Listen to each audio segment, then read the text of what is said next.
ओम गुरुभ्यो नमः। कई साधक मुझसे प्रश्न करते हैं कि माँ, क्या आपने ईश्वर को देखा है? तो बेटा, इस कलयुग में ईश्वर को देखना, हमारे पास वो नेत्र ही नहीं है।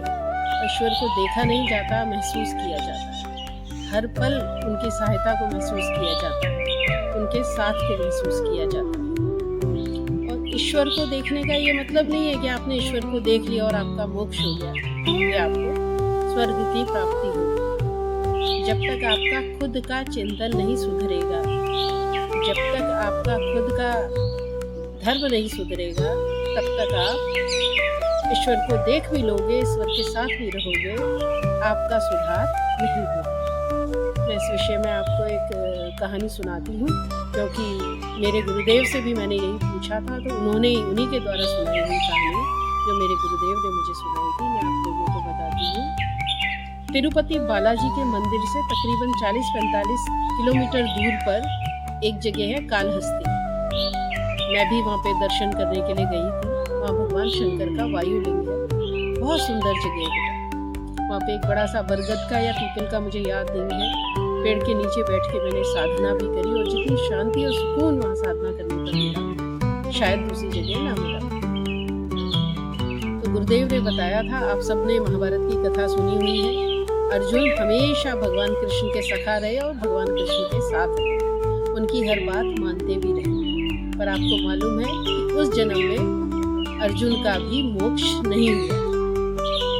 और उसके अलावा, अर्जुन के अलावा, आप ऐसा कौन था जिसने भगवान के साथ? दुर्योधन थे, कर्ण थे, शकुनी थे, और 5 भाई थे। सबने कृष्ण भगवान का साथ किया था। और कृष्ण को देखना या कृष्ण का साथ होने से ये मतलब नहीं कि आपका मोक्ष हो जाएगा। तो जब अर्जुन का अगला जन्म वहीं पर, जहाँ जिस जगह में कालहस्ती की बात कर रही हूँ, वहीं के आसपास किसी भील परिवार में हुआ था, और उस जन्म में उनका नाम कानन था। तो गुरुदेव ने बताया कि अपने पिछले जन्मों के पुण्य प्रताप से उनकी लगन तो भगवान शंकर पर लगी हुई थी, पर वो भील परिवार में पैदा हुए थे। आखेट करना और मांस वगैरह खाना ही उनका धर्म था। एक बार वो शिकार करते हुए एक जगह गए, तो उन्होंने देखा कि वहाँ पर एक शिवलिंग है। तो उनके अंदर से वही पूर्व जन्म का उनका धर्म निकला, और याद आया उन्हें कि ये भगवान शंकर की पूजा में करता था, या कुछ भी उनके अंदर आभास हुआ।